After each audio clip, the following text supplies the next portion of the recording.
Without a doubt, the Toy Story franchise has to be the one with the most Disney characters. After all, in every new movie, a bunch of new toys and people end up showing up. But after watching Toy Story 5, do you know who the best and worst toys and humans in this new movie were? To kick off our list on the right foot, let's talk about our eternal cowgirl, Jessie. If you follow the franchise, you know the weight that the sheriff's badge carries. And Jessie stepped up to take Woody's place with flying colors. She didn't just keep the peace in the room, but she proved she has a protective instinct, taking care of all the other toys, which is super clear when she climbs onto Bonnie's bed to talk to Lilypad. On top of all that, Jessie managed to come up with a genius plan that even involved Lilypad. Exactly, the character who started the movie as the big villain and ended up being a key piece in helping Bonnie out. We can't forget that the cowgirl also took the initiative and planted a huge kiss on Buzz. With masterful leadership, a foolproof plan, and a lot of romance, it's official. Jessie was the best character in Toy Story 5. While Jessie was the best character, we had an absolutely unbearable human trio as the worst characters: Chelsea, Heidi, and Kara. These three girls from the dance group, who are the exact same age as Bonnie, were nothing but mean.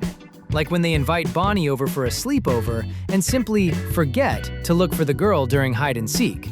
It's like they did it on purpose. But if you think the cruelty stopped there, when Woody and Buzz figure out a way to use Lilypad to send that ad that ends up revealing Bonnie was Jessie's owner, they started making fun of Bonnie in their group chat, calling the girl a big baby. It's because of these things and more that Chelsea, Heidi, and Kara share the crown and are undeniably the worst characters in Toy Story 5, and I hope I never see them again. Now let's talk about the new toy that absolutely stole the show and guaranteed the biggest laughs of the movie, Smarty Pants. Besides being a super nice guy, he has that hilarious screen that shows what's going through his head. And who didn't cry laughing when he started flashing poop and fart emojis right on his screen? We also find out that, besides the jokes, he has a heart of gold and truly cares about his old friends, Atlas and Snappy, who had been forgotten at the bottom of that dusty drawer for years. He refused to leave the duo behind and insisted until Jessie finally gave in, put fresh batteries in both of them, and brought his friends back to life. For sure, without Smarty Pants, Toy Story 5 wouldn't have been nearly as good as it was. And now let's talk about Emily, Jessie's former owner. First, we see a flashback of little Emily happily playing with our favorite cowgirl under that exact same tree where a bunch of things happen. But later, with Emily already a teenager, we see her forgetting and tossing Jessie under the bed, which, I have to confess, made me a little mad at the girl. However, everything changes when Jessie ends up finding the belongings of her old owner's daughter buried under that very same tree. And the cowgirl discovers that Emily never let go of that feeling and actually named her own daughter Jessie. After that, it's impossible not to like Emily and pick her as one of the best characters in Toy Story 5. And now we get to a very important character for Toy Story, Buzz Lightyear. After all, if it weren't for him, we could say the franchise wouldn't even exist. And because of that, along with Woody, he will always be my favorite Pixar character. But in the fifth movie, it's almost painful to admit, but Buzz was practically useless throughout the whole story. The only moments our Space Ranger actually did justice to his legacy was when he saved Woody's skin from that bizarre army of Buzz action figures that hung the sheriff up to be licked by the pig Jimmy Dean. After that, during the highly anticipated kiss at the end with Jessie, Buzz was almost just an extra. The harsh and sad reality is that if you took him out of every other scene in the movie, he simply wouldn't be missed at all. It's clear that Disney and Pixar's strategy right now is to completely take the weight of the classic protagonist role off him and Woody to hand it over to Jessie. And let's be real, for us older fans who have followed and loved this franchise since the beginning, this is a pretty frustrating change of direction and hard to swallow, don't you think? Now talking about Lilypad, We gotta say, she makes us really mad at the beginning, but she ends up winning our forgiveness in the end. She started the movie taking on the role of the big villain and made the huge mistake of trying to drive all the other toys out of the room. But against all odds, she finished the story side by side with Jessie, building a friendship that nobody saw coming. All this because she put her flaws aside and was important in helping Blaze and Bonnie become great friends, which made us realize that helping the little girl was always Lilypad's main goal the whole time. She was just going about it the wrong way. Every toy deserves a second chance, and because of that, we will definitely be seeing her in the next Toy Story movies, only this time on the right side the whole time. And if talking about Buzz made me upset, the same thing happened with Woody, but a little less. Unlike what happened with the Space Ranger, Andy's favorite toy proved that he still has a brilliant brain and was a fundamental piece in ripping the tablet from the outlet, draining Lilypad's battery. And that's how they managed to track down Jessie when everyone was completely out of options. The Disney director himself confessed that he even considered making Toy Story 5 without Woody.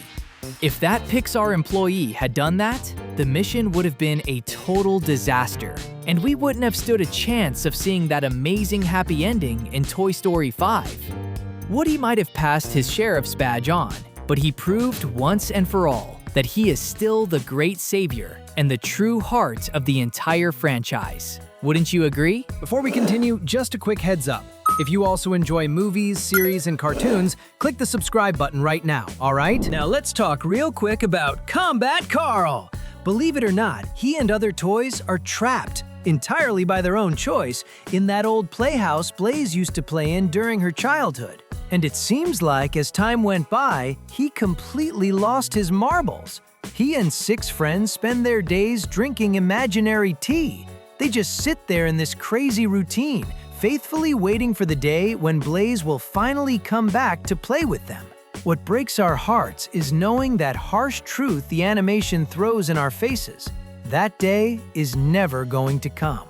Is that not one of the saddest fates in the movie? Now, talking about Blaze, we know the girl lives exactly in the old farmhouse that used to belong to Emily's family, Jessie's former owner. But way beyond that, we find out that she shines in her own right thanks to her massive imagination, which becomes clear when she plays with her old toys and with Jessie. But, just like Bonnie, she also has very few friends with the same creativity who like to play the old-fashioned way. That's exactly why she and our beloved Bonnie connect so genuinely and instantly. The two find the perfect adventure partner in each other, building a wonderful friendship that warms our hearts and perfectly ties up the human arc in the story. And since we talked about friendship in the previous topic, it's impossible not to dedicate a quick moment to our beloved Bonnie. If you compare it to the events of Toy Story 4, you'll notice right away on screen that the girl has grown up a lot, and she is still a wonderful and super affectionate owner to her toys. We discover in the movie that, in her neighborhood, Bonnie was practically the last old-fashioned kid, being the only one who still preferred to create fantastic adventures in her room with physical toys instead of being glued to screens and technology all day. Because we like the girl, we suffer a lot along with her during that terrible experience with the trio of mean girls. After going through all that tough stuff, the girl finally crosses paths with Blaze and manages to build a true, super healthy friendship. At the end of the day, everything turns out incredibly well for Bonnie, wrapping up the movie's story in a perfect, heartwarming way. In Toy Story 5, more than ever, Bullseye was Jessie's inseparable friend, glued to the sheriff's side from the very first minute of the story right up until the final credits rolled. What's more, during that incredible moment with Blaze, we saw Bullseye actually speak. For the first time in Toy Story history, our favorite horse gets a voice and lets out a few words, delivering an absolutely unprecedented and shocking moment that caught all the fans by surprise and made the whole theater cheer. But Bullseye wasn't just there to be the trusty sidekick acting as transportation, since without the courage of the rag horse, Jessie never would have managed to rescue Lilypad. Bottom line, we love you, Bullseye. And to close our list on a high note, we have an unexpected character who caught everyone by surprise, Jimmy Dean. If you thought the pets in the franchise were only there to cause chaos, this adorable little pet pig belonging to Blaze came to break all the paradigms and steal the show. Despite that initial confusion, it's crystal clear on screen that he is extremely affectionate with the girl and definitely doesn't have a single mean bone in his body. Even though I thought he was going to devour Woody, but he was actually just licking the sheriff. He is super cute and wraps up our ranking, showing that pets also have a guaranteed spot in the Toy Story franchise. We've reached the end of this video, but if you like having your mind blown, this is the right place. That's why we left 2 really good videos for you to click, watch, and best of all, stay with us.